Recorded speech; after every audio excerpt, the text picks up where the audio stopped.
already been a stack frame that's on the right of this. So our stack pointer points to the end of the upper stack frame, and our base pointer points somewhere in that upper stack frame. It isn't important where it's actually pointing. So the first instruction that's executed, that's the 3. The push, the 3 on a stack, and that's what happened here. And then the next one will push the 2 on the stack, and then the 1 will be pushed on the stack. So this is a function call. A function call, if you just try to recall what it was, it just puts the return address of the next instruction after the call onto the stack and, well, continues in the function. And that's where we here are. So then first instruction of the prolog, it was to push the base pointer onto the stack and to make our base pointer, which before the call points within the old stack frame, will just point right here. That's the situation right now. And the last step will be to reserve space for the local variables. So actually, this is very much what our stack frame looks like. And you can see whatever is going to happen to the stack pointer, you might have some more space reserved or whatever you are calling functions or whatever. The base pointer, it remains static during the whole function. It just points to this location just above the local variables. So if you are going to access the function arguments, you are going to find them at a positive offset just from the base pointer. So it's each of these values here, the old base pointer and the return address are 4 byte. So you can find the first argument at an offset of 8, and then the next argument will be at an offset of 12, and at an offset of 16 you will find the third argument. And we can just have a look at that. It's just actually what's here going on. The second argument is taken first and stored into that register, and then the 2 other arguments are just added to that. It's just exactly what's going on there.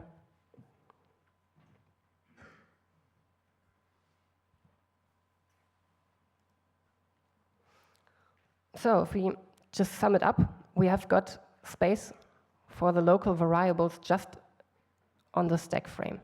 And we just had a buffer of 100 bytes within the stack frame. And just let's think there's an operation going on that's filling that buffer, and it's copying a string into that buffer, and this operation is not going to stop until the string stops.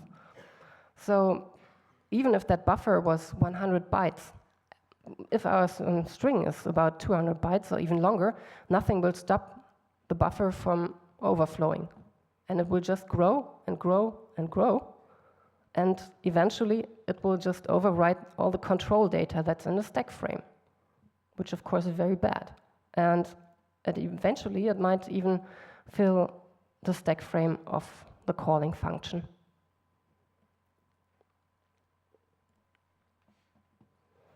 Well, let's go into the exploitation itself.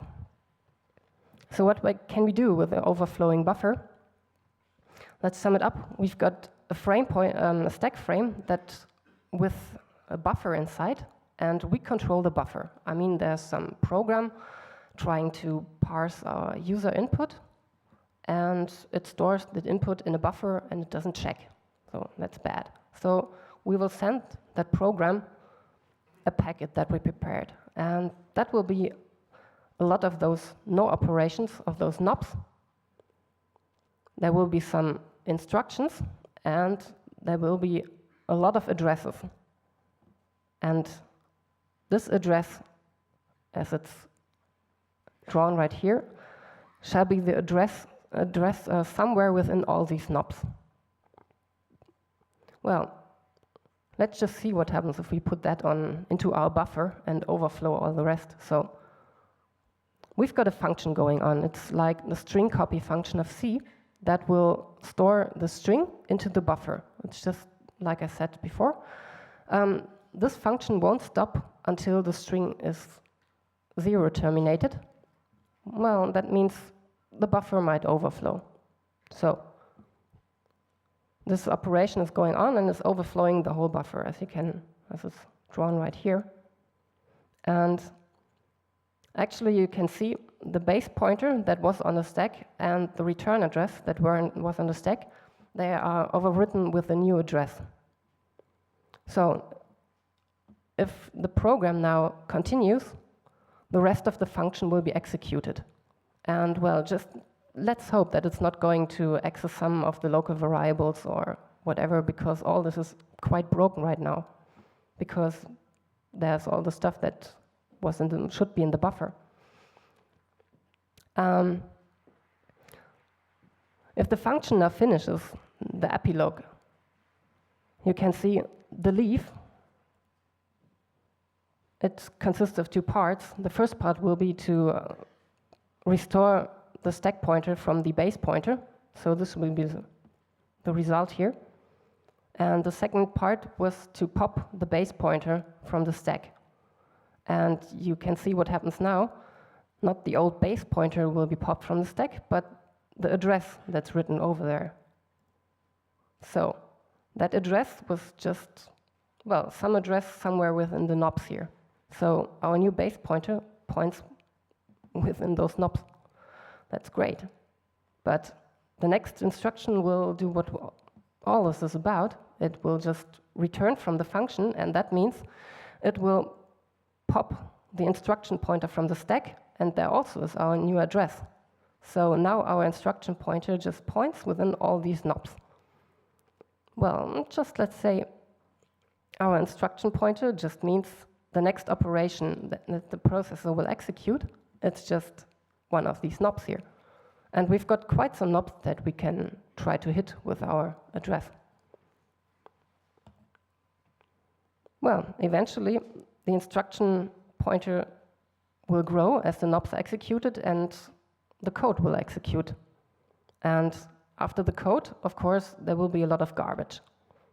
So one thing to note, our code should do, well, very proper exit, to clean exit, because otherwise the whole program would badly crash, because everything's pretty much broken right here. Well, this code we just saw, it will have to serve some purpose, and this code is actually shell code because all this started by just executing a shell. Well, it's something evil that we do. If you're overflowing remote processes or remote servers, you can do even, well, nastier things like a connect back and attach a shell to that socket, or you can alter the system configuration, or whatever you can think about. Just do whatever you want. And you should, in any case, you should exit cleanly. So let's see how we can do that in assembler.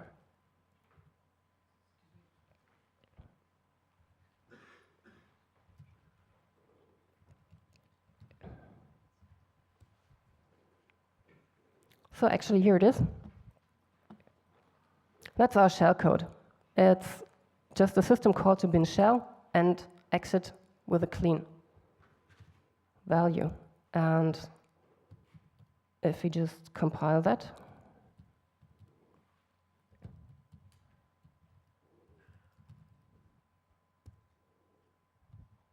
and execute it, we just see there's our shell.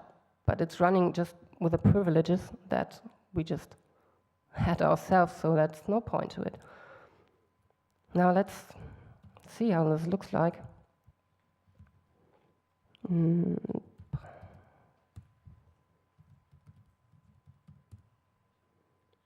there it is. You can see there are function calls, but they are pretty ugly. You cannot see what actually is called right here. So let's do a static link. And we can see what's going on in here. that is. So you see, here's that system call. So let's see what's going on there.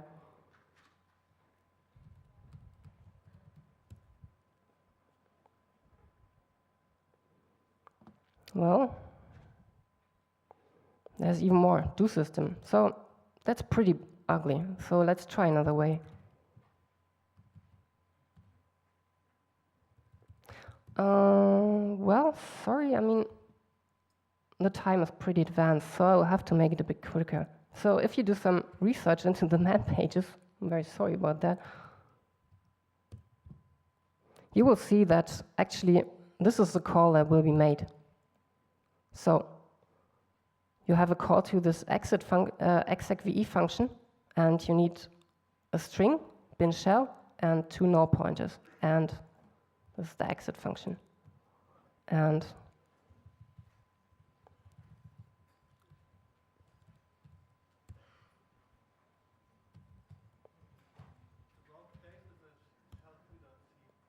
pardon?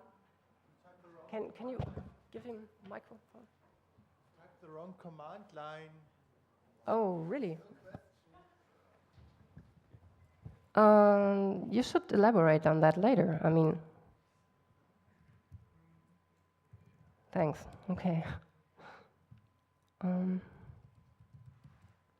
see what's going on here. Here's the system call. Let's just go through the system call. Let's do system.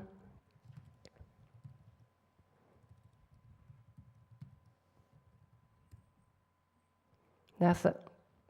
You can see here it starts. You can go through the whole code, blah, blah, blah. And there's our execve call.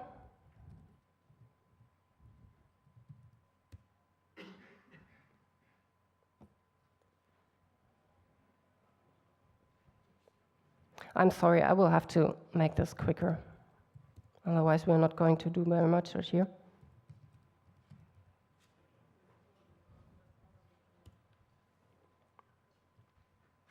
If you go through all this, which we don't have time right now,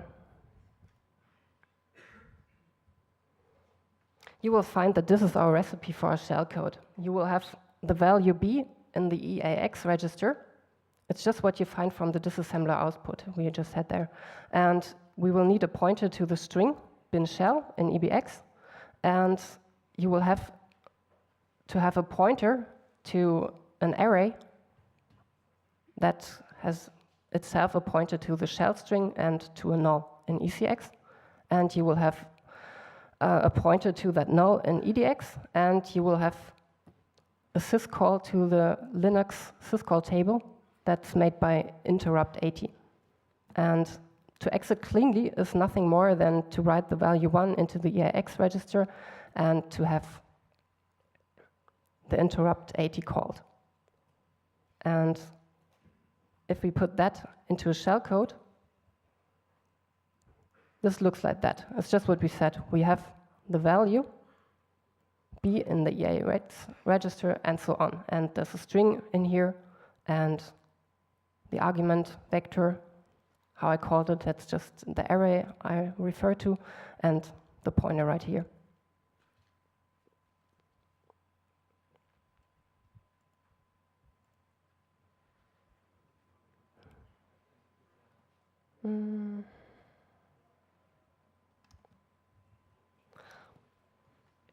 Actually, we can do some optimization on that. Okay, we can